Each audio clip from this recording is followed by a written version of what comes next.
اللهم افتح لنا ابواب رحمتك মাবুদ মাওলা আমরা আজকে এই বিআরটি উদ্বোধন করেছি প্রধান অতিথি জনাব মোহাম্মদ ফালুক স্যারের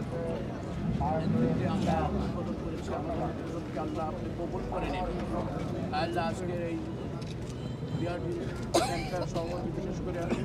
জনাব মোহাম্মদ আহসানুল হক সিনিয়র সচিব সাহেব উনি এবং গাজীপুর জেলার অভিভাবক উনি সহ সকলকে দিয়ে হাত পাতলাম আল্লাহ আপনি কবুল করে নিন আল্লাহ বিশেষ করে এই দেশের জন্য মুক্তিযোদ্ধারা যে অবদান রেখেছে তাদেরকে স্মরণ করে 5 আগস্টে যারা বৈষম্যবিরোধী আন্দোলনের শহীদ হয়েছে তাদেরকে স্মরণ করে যারা আজকে আহত আছে হাসপাতালে চিকিৎসাধীন আছে তাদেরকে স্মরণ করে আল্লাহ আপনার কাছে ফরিয়াদ করতেছি আল্লাহ আজকে এই উদ্বোধনকে আপনি কবুল করে নেন আল্লাহ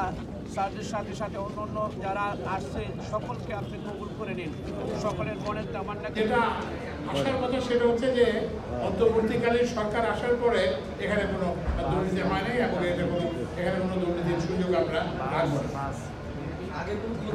আর আগেরগুলো খতিয়ে দেখার ব্যাপারে যে একটা হচ্ছে যে দীর্ঘসূত্রী 10টা না এমনিতেও স্টেশনের সঙ্গে ফুটব্রিজ আছে ফুটওভার ব্রিজ আছে এছাড়াও আরও 10টা এবং এটা ডেপুটি কমিশনার মহোদয় এবং পুলিশ কমিশনের সঙ্গে যোগাযোগ করে যেসব জায়গা দিয়ে মানুষ ঘন ঘন যাতায়াত করে সেসব জায়গায় আমরা অতিরিক্ত 10টা ফুটওভার ব্রিজ করব এবং জায়গাগুলো দেখার জন্যই সাময়িকভাবে আমরা বিআরটিসির বাস চালু করেছি এই যে ফায়ার হ্যাজার্ড কিংবা অন্যান্য আরও কি অসুবিধা হবে আমাদের এটা একটা প্রশিক্ষণের সুযোগ হিসেবে আমরা নেব এটা থেকে আমরা শিক্ষা গ্রহণ করবো কী কী করতে হবে এবং সেটা করে আমরা যখন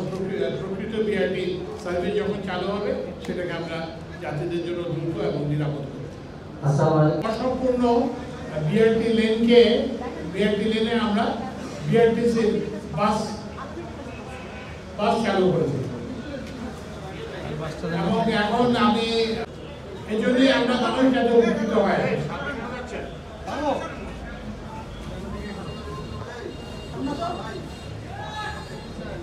এই জন্যই মানুষ যাতে উপকৃত হয় এই জন্য আমরা এবং এটার ব্যয় যে অঙ্ক যে নির্ধারিত ছিল সেটাও অতিক্রম করে